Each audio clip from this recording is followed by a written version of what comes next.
Semangat pagi Bapak dan Ibu yang terkasih dalam Tuhan. Sebelum kita memulai seluruh aktivitas kita pada pagi hari ini, kita akan bersama-sama merenungkan firman Tuhan dan kita mulai dengan doa terlebih dahulu. Bapa di surga, terima kasih Engkau baik, kami boleh bertemu kembali dengan hari yang baru. Terima kasih buat kesempatan ini. Dan kalau sebentar kami tidak merenungkan firman-Mu, Tuhan sendiri yang memelihara dan menjaga kebenaran firman-Mu. Layakkan kami semuanya Tuhan. Di dalam nama Tuhan Yesus Kristus kami berdoa, mengucapkan syukur dan alaskan doa ini. Haleluya. Amin. Bapak dan Ibu yang terkasih dalam Tuhan, tema renungan pagi hari ini adalah penguasaan diri. Kita akan baca dua ayat sekaligus di dalam Amsal pasal 16 ayat 32 dan Amsal 25 ayat 28. Demikian firman Tuhan. Orang yang sabar melebihi seorang pahlawan. Orang yang menguasai dirinya melebihi orang yang merebut kota. Dan Amsal 25 ayat yang ke-28 mengatakan, orang yang tak dapat mengendalikan diri adalah seperti kota yang roboh temboknya.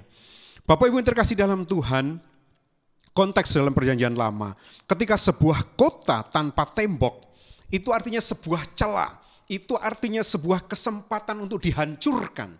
Itu sebabnya maka ketika Bapak, Ibu, Saudara dan saya memiliki kesabaran, memiliki kekuatan untuk mengendalikan diri dan penguasaan diri, maka Bapak, Ibu, Saudara dan saya adalah orang-orang yang luar biasa. Bapak, Ibu terkasih dalam Tuhan, tema penguasaan diri satu tema yang sangat relevan untuk kita bahas. Karena pada saat ini atas nama demokrasi, orang mengatakan bahwa saya bebas menyampaikan apapun, saya bebas mengemukakan pendapat saya, bahkan saya bebas mengomentari orang melalui gadget yang saya punya. Tetapi ujung-ujungnya seringkali hal itu, ketidakmampuan menguasai diri adalah sebuah penyesalan. Kita tahu beberapa orang mengolok-olok orang, mengolok-olok institusi, kemudian akhirnya adalah lewat. Seorang petinju luar biasa di dunia, dia hebat, tetapi dia tidak mampu menguasai dirinya, dia menggigit telinga lawannya. Dia kemudian melakukan tindakan ruda paksa kepada orang lain. Akhirnya dia menyesal seumur hidupnya.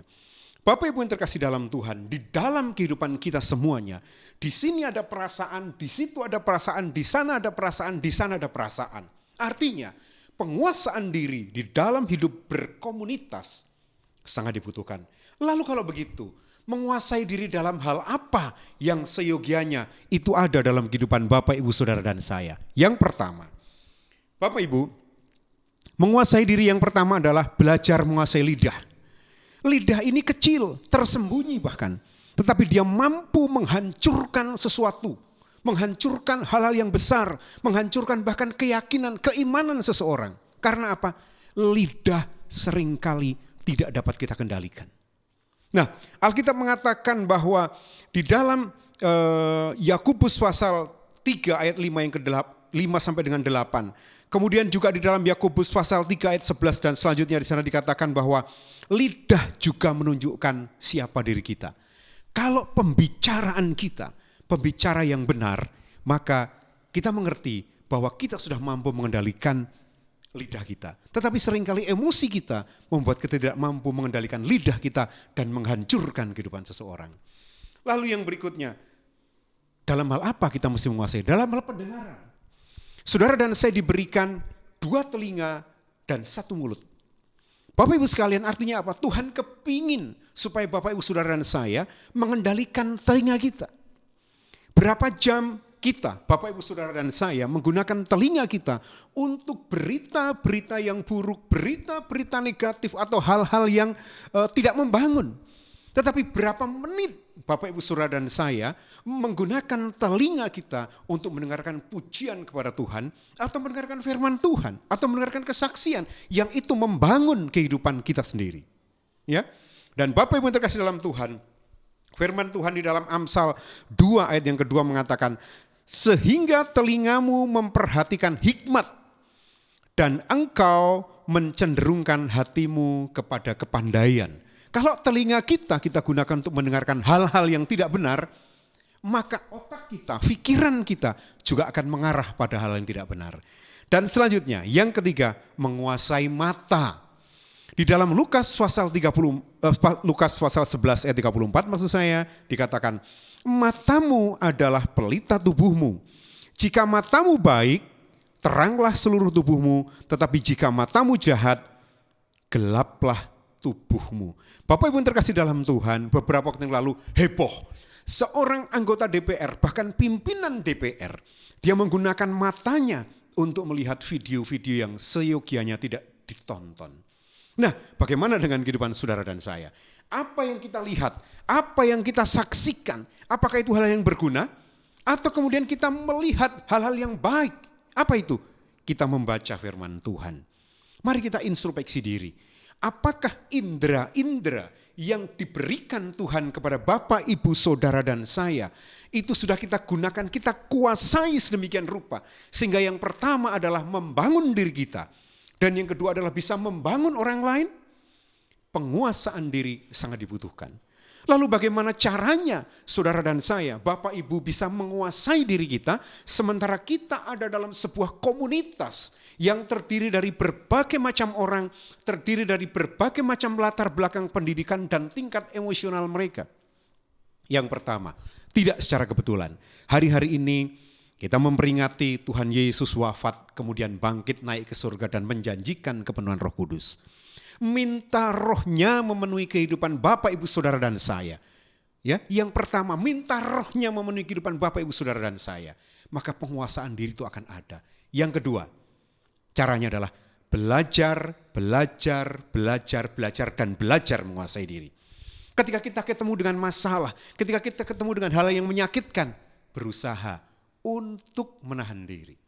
Karena ketika Bapak, Ibu, Saudara, dan saya menguasai diri kita, maka Bapak, Ibu, Saudara, dan saya lebih daripada seorang yang menguasai kota. Semangat pagi, Tuhan Yesus memberkati. Semangat beraktivitas. Kita akan tutup dengan doa. Bapa di surga, terima kasih Engkau baik. Terima kasih dengan renungan pada hari ini. Kami rindu Allah memberikan kepada kami kekuatan untuk menguasai diri. Taruh roh-Mu dalam hidup kami, memenuhi kami. Dan selanjutnya berikan kesediaan kami untuk belajar, dan belajar menguasai diri kami.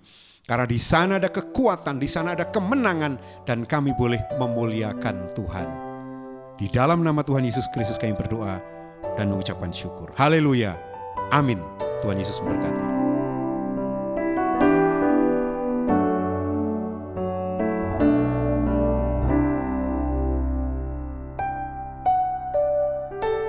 Ku diciptakan untuk berkuasa, ku dibangkitkan jadi pemenang. Tiada yang dapat hadapi aku, sebab Yesus besertaku.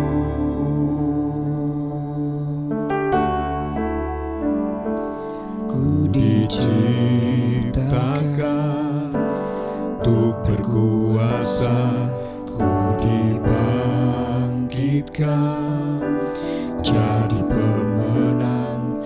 Tiada yang dapat kalahkan aku, Kau beriku kemenangan.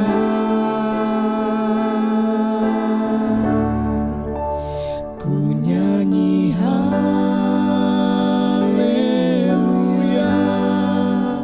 ku sorak haleluya. Mujizat besar pasti terjadi di dalam hidupku. Ku nyanyi haleluya, ku sorak haleluya. Mujizat besar pasti terjadi dalam gerejaku.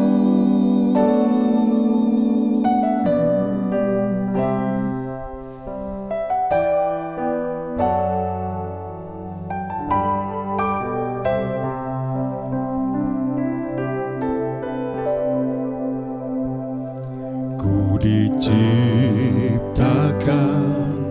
untuk berkuasa, ku dibangkitkan jadi pemenang.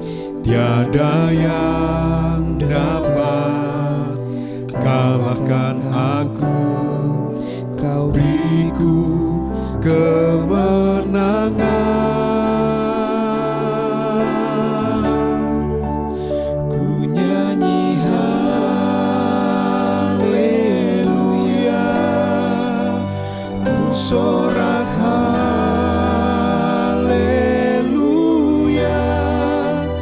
Mujizat besar pasti terjadi dalam hidupku. Ku nyanyi haleluya, ku sorak haleluya. Mujizat besar selalu terjadi atas gerejaku.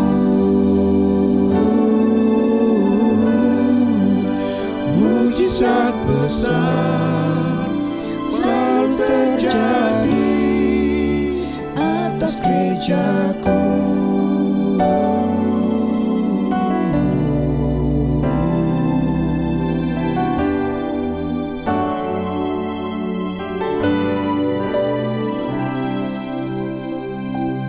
Semangat berkarya, Tuhan Yesus memberkati. Di hadapan tahta